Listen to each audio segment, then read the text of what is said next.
ஓம் சாந்தி. இன்றைக்கி இந்த வீடியோவில் நம்ம எதை பார்க்க போகிறோம் அப்படின்னா, மனிதர்களால் சயின்ஸை கடந்து இயங்க முடியுமா முடியாதா அப்படிங்கிறது தான் நம்ம இந்த வீடியோவில் பார்க்க போகிறோம். சயின்ஸ் என்ன சொல்லுது அப்படின்னா, ஹியூமன்ஸ்னால் அறிவியலை கடந்து இயங்க முடியாது, ஃபிசிக்ஸை கடந்து இயங்க முடியாது. அதாவது காற்றுல பறக்கிறது, ஏன்னா வெயிட்டான பொருள் காற்றுல பறக்காது. இதுமாரி தண்ணியில் நடக்கிறது, அதாவது டென்சிட்டி ஜாஸ்தியாக தான் தண்ணிக்குள்ளே முங்கிடுவோம். இதுமாரி காற்றுல பறக்கிறதோ தண்ணியில் நடக்கிறதோ இந்த மாதிரி இயற்பியலை கடந்து இயங்கக்கூடிய விஷயங்களை மனிதர்களால் பண்ண முடியாது அப்படின்னு சொல்லுது. ஆனால் வள்ளலார் போன்ற ஞானிகள், யோகிகள் அவங்களாம் இருக்காங்க, சித்த பெருமக்கள், முனிவர்கள், அவங்களாமே இந்த இயற்கையை கடந்து நிகழக்கூடிய ஒரு சில சம்பவங்களை நடத்தி காமிச்சிருக்காங்க. உதாரணத்துக்கு வள்ளலாரை யாரோ அடிக்க வந்தாங்க குச்சி வச்சுட்டு, உடனே அவர் அந்த குச்சியை பிடிச்ச உடனே என்னாச்சு அப்படின்னா, அதில் இருக்க ஆட்டம்ஸ், மாலிகுலர் ஸ்ட்ரக்சர் எல்லாத்தையும் மாற்றி அதை அப்படியே தங்கமாக மாற்றிட்டாராம். இதற்கு பேர் ரசவாதம்னு சொல்லுவாங்க. இது பார்த்ததுக்கு சாட்சி இருக்குன்னு கூட சொல்லுவாங்க. இதே மாதிரி நம்ம ஹிந்து மித்தாலஜிகளை பார்க்குறோம் அப்படி தானே. திடீர்னு கிருஷ்ணர் மகாபாரதத்தில் பார்த்தீங்கன்னா தெரியும், ஒரு வயதான மூதாட்டி மாதிரி இருப்பாங்க. அவங்களுக்கு ஆசீர்வாதம் கொடுத்த உடனே அவங்க உடல் குணமாயிரும். இதேமாரி ஹிந்து புராணங்களில் நிறையா கடவுள், தெய்வங்கள், கடவுள்னு சொல்லக்கூடியவங்க நிறைய அற்புதம் பண்ணுறாங்க. அதேமாரி பைபிளில் இயேசுவுமே பண்ணியிருக்கிறாரு. கண்ணு தெரியாத கண்ணு தெரிய வைக்கிறதுக்கு, அப்புறம் ஒரு தண்ணியை அப்படி திராட்சரசமாக மாற்றிடுவார். அதேமாரி குரானில் இருக்கக்கூடிய நபிமார்களும் அற்புதங்கள் பண்ணதாக கதைகள் இருக்குது. அவங்களும் மனுஷங்க தானே, அவங்களால எப்படி பண்ண முடியுது, அவங்களுக்கு நம்மக்கிட்ட இல்லாத என்ன ஒரு அற்புதம் அவங்கக்கிட்ட இருக்குது அப்படிங்கிறத தெரிஞ்சுக்கணும். என்ன ஒரு அற்புதம் அப்படின்னா, இதுக்கு முன்னாடி ஒரு தெளிவு வரணும். மைண்டுனா என்ன, இன்டலெக்ட்னா என்ன, அதாவது மனம்னா என்ன, புத்தினா என்ன, சம்ஸ்காரம்னா என்னங்கிறத ஒரு தெளிவு வரணும். அதுக்கு முன்னாடி நீங்கள் யாருங்கிற ஒரு தெளிவு வரணும். நீங்கள் யார் அப்படின்னா, நீங்கள் கண்ணாடியில் பார்க்குறீங்க தெரியுமா, ஒரு முகம், ஒரு உருவம், அது நீங்கள் கிடையாது. அது இயக்கக்கூடிய அந்த ஆத்மா எங்கே இருக்குது அப்படின்னா, உருவங்களுக்கு மத்தியில் பொட்டு வைக்கிறோம் தெரியுமா, அந்த இடத்துல வச்சு உள்ள தள்ளி ஒரு சின்னதாக ஒளி புள்ளியாக இருக்குது. வானத்தில் நட்சத்திரம் தெரியுதா, அதே மாதிரி ஒரு சின்ன ஒளியாக இருக்குது. அதுதான் நீங்கள். இந்த உடல் நீங்கள் கிடையாது. சரி, இந்த உடல் நான் கிடையாதுங்கிறத நான் எப்படி நம்புறது அப்படின்னு கேட்டிங்க அப்படின்னா, ஒருத்தவங்க இறந்து போயிட்டாங்க அப்படின்னா அவர் போயிட்டாரு அப்படின்னு தான் சொல்லுவோம். ஆனால் அவர் டெட் பாடி அங்கே தான் படுத்து கிடக்கும். அவர் அந்த படுத்து கிடக்காருன்னு யாரும் சொல்ல மாட்டாங்க. அவர் போயிட்டாரு அப்படின்னு தான் சொல்லுவாங்க. இத்தனை நாள் அவர் எஞ்சி நடமாடிட்டு இருக்கிறப்போ, உயிரோட நடமாட்டிட்டு இருக்கிறப்போ அவரை போங்க வாங்க அவர் இவருன்னு தான் சொல்லிட்டு இருந்தோம். ஆனால் இறந்ததுக்கப்புறம் அந்த டெட் பாடியை பார்த்து அது இதுன்னு சொல்கிறோம். அப்போ உயிரோடு இருக்கும்போதும் அதே உடம்பு தான், இறந்ததுக்கப்புறமும் அதே உடம்பு தான். ஆனால் உயிரோடு இருக்கும்போது மரியாதை கொடுக்குறோம், உயர்தினி அவர் இவருன்னு சொல்கிறோம். இறந்ததுக்கப்புறம் அக்ரிணி அது இதுன்னு சொல்கிறோம். அப்போ உயிரோடு இருக்கும்போது அந்த உடலுக்கு மரியாதை கிடையாது, வேற எதுக்கோ தான் மரியாதை, சம்திங் எல்ஸ். அது என்னன்னா நத்திங் எல்ஸ், ஆத்மா. இந்த ஆத்மா போயிருச்சாதான் அவர் போயிட்டாரு. அந்த ஆத்மா உடம்பு விட்டு பிரிஞ்சதுனால அவர் போயிட்டாருன்னு சொல்கிறோம். அப்போ அவருங்கிறது ஆத்மா தானே சொல்லுது, உடம்பு சொல்லலை. அப்படி தானே? இது ஒன்று. இன்னொன்று என்னென்னா, இப்போ உங்கள் மொபைல் ஃபோன் யாரோடதுன்னு கேட்டால் என்ன சொல்வீங்க? என்னோடதுன்னு சொல்லுவோம். அதே மாதிரி உங்கள் உடம்பு யாரோடதுன்னு கேட்டால் என்ன சொல்லுவோம்? என்னோடதுன்னு தான் சொல்லுவோம். உடம்பு உங்களோடதுன்னா நீங்கள் யார்? இப்போ மொபைல் கொஞ்ச நாளைக்கு முன்னாடி புதுசாக வாங்கியிருப்பீங்க, கொஞ்ச நாளுக்கு அப்புறம் உடஞ்சி போயிடும், தொலைஞ்சு போயிடும்.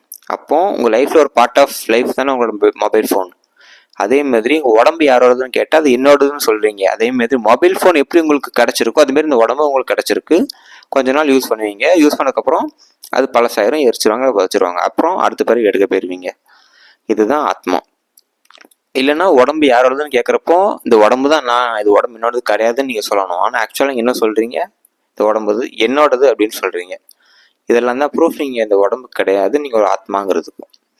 இப்போ இந்த ஆத்மா பார்க்க எப்படி இருக்குன்னா, வானத்தில் நட்சத்திரம் தெரியுதா, அதேமாரி சின்ன புள்ளியா, நட்சத்திரம் மேலே பெருசு, ஆத்மாங்கிற நட்சத்திரம், ஒளி நட்சத்திரம் ரொம்ப சின்னது, பூர்வ மத்தியில் 2 இன்ச் ஒளி உட்காந்துருக்கு. அதுதான் பிரெயினை கண்ட்ரோல் பண்ணி கண்ணு மூலமாக பார்க்கறது, வாய் மூலமாக பேசுறது. இதெல்லாம் ஒரு ஜேசிபிக்குள்ள எப்படி ஒரு ஆப்ரேட்டர் உட்காந்துட்டு உடம்பு இயக்குறாரோ அந்த மாதிரி இந்த ஆத்மா இயங்குது. அன்னியன் படத்துலலாம் ஒரு அன்னிலேருந்து அம்பியா மாறும்போது, அன்னியன்லேருந்து ரமவா வரும்போதெல்லாம் பிரெயினில் ஒரு சிக்னல் போயிட்டு வரும். அது என்ன சிக்னல்னா ஆத்மா கொடுக்கக்கூடிய சிக்னல். அந்த சிக்னல் யூஸ் பண்ணி தான் கை கால் அசைக்கிறது, வாய் பேசுறது, காது கேட்கறது எல்லாமே நடக்குது. ஓகே, இப்போ ஆத்மாங்கிற ஒன்று ஆத்மான்னு தெரிஞ்சுக்கிட்டோம். ஆத்மா பூர்வ மத்தியில் எப்படி இருக்குன்னு தெரிஞ்சுக்கிட்டோம். அதை பார்க்க நட்சத்திரம் மாதிரி இருக்குங்கிறதையும் தெரிஞ்சுக்கிட்டோம். இந்த ஆத்மாவில் தான் மனம், புத்தி, சமஸ்காரம் அப்படிங்கிறது இருக்குது. மனம் அப்படின்னா என்ன அப்படின்னா, நீ சும்மா உட்கார்ந்துருக்கிறப்போ எண்ணங்கள் ஓடிக்கிட்டே இருக்குதா ஒரு இடத்துல, எங்கேயோ எண்ணங்கள் ஓடுது. அது எங்க ஓடுது அப்படின்னா ஆத்மால இருக்கக்கூடிய சூட்சும சக்தி, அதற்கு பெயர் தான் மனம்னு சொல்லக்கூடும். இங்கிலீஷ்ல மைண்டுன்னு சொல்றோம். இன்டலெக்ட் அப்படின்னா புத்தி. புத்தின்னு என்னன்னா சரி தப்பு பகுத்தறியும், அதுதான் புத்தி. நல்லது கெட்டது பகுத்தறியும். சமஸ்காரம் அப்படின்னா உங்க குணங்கள் பதியக்கூடிய இடம், அதுதான் சமஸ்காரங்கிறது. இப்போ இன்னும் தெளிவா சொல்றேன்.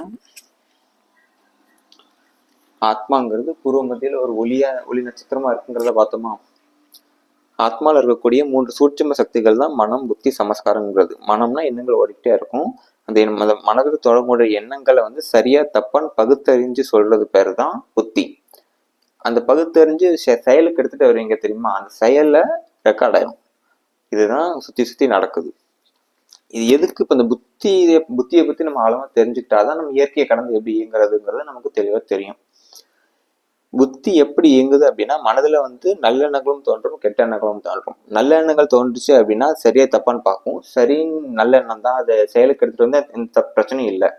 இப்போ நான் தண்ணி குடிக்கணும், சாப்பிடணும் அப்படின்னா அது நல்லதும் இல்லை கெட்டதும் இல்லை, அது நீ செயலுக்கு எடுத்துட்டு வரலாம், யாருக்கும் எந்த பிரச்சனையும் இல்லை.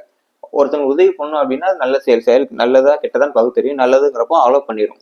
இதே ஒருத்தவங்களை கொலை பண்ணணும்னு பார்த்தோம்னா அந்த புத்தி அலோ பண்ணாது, அது செய்யாத வேண்டான்னு சொல்லும். ஆனா அதையும் மீறி கொலை பண்றவங்களும் இருக்கிறாங்க. ஆனா அந்த புத்தியோட வேலைன்னா தப்புன்னு ஒன்று இண்டிகேஷன் காட்டுறதுக்கு தான் அந்த புத்தி. இப்போ இந்த புத்தி எப்பமெல்லாம் வேலை செய்யாது அப்படின்னா, ரொம்ப தண்ணி அடிச்சுட்டா வேலை செய்யாது, ரொம்ப டெம்ட் ஆயிட்டீங்க அடிக்ட் ஆயிட்டீங்கன்னா வேலை செய்யாது.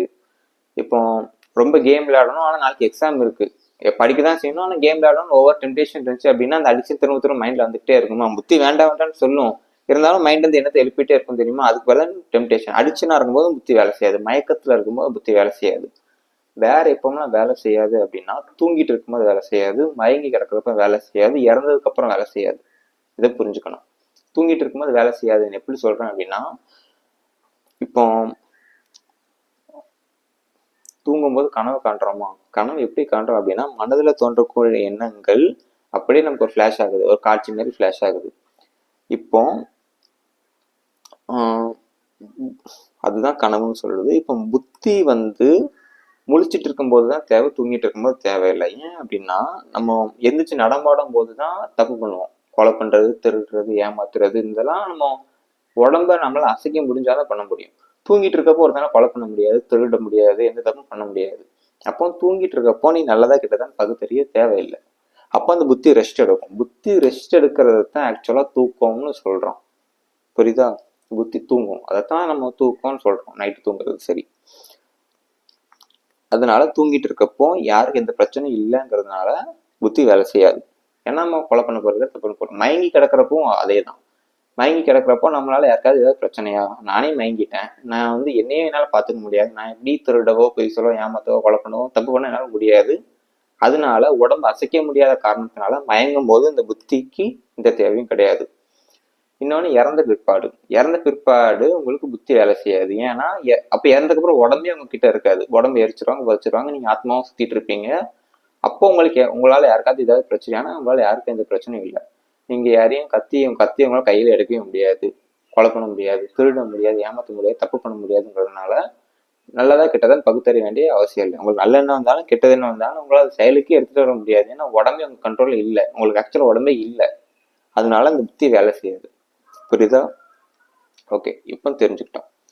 இப்போ தூங்கிட்டு இருக்கப்பவும் புத்தி வேலை செய்யாது. அந்த தூங்கிட்டு இருக்கப்பந்தான் கனவு வருது. அந்த கனவுல அவங்களால இயற்பியலை கடந்து இயங்க முடியுமா முடியாதா.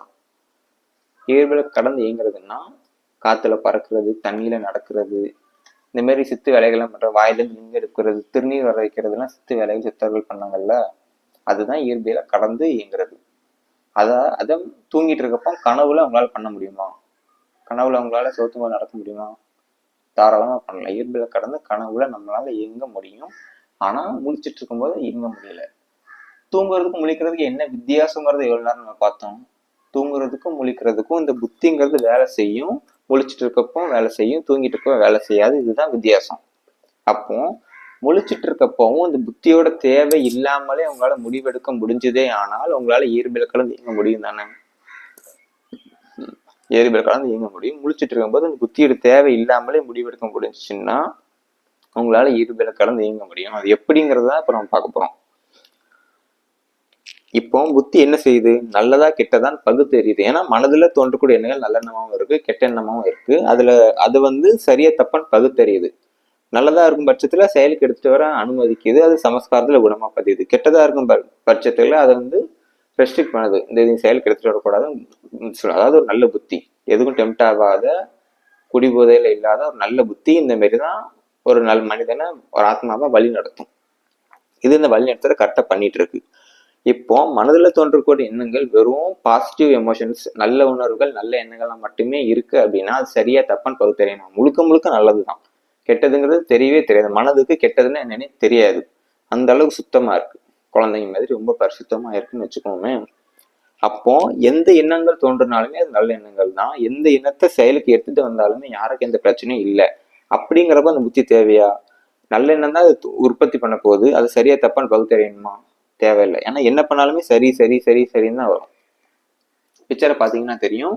புத்திக்கு ஒரு திராசு படம் நடுவுல இருக்கிறது ஒரு திராசு படம் காமிச்சிருப்போம். அந்த திராசுன்னு என்னதுன்னா நல்லதா கிட்டதான் பகுத்தறிகிறது.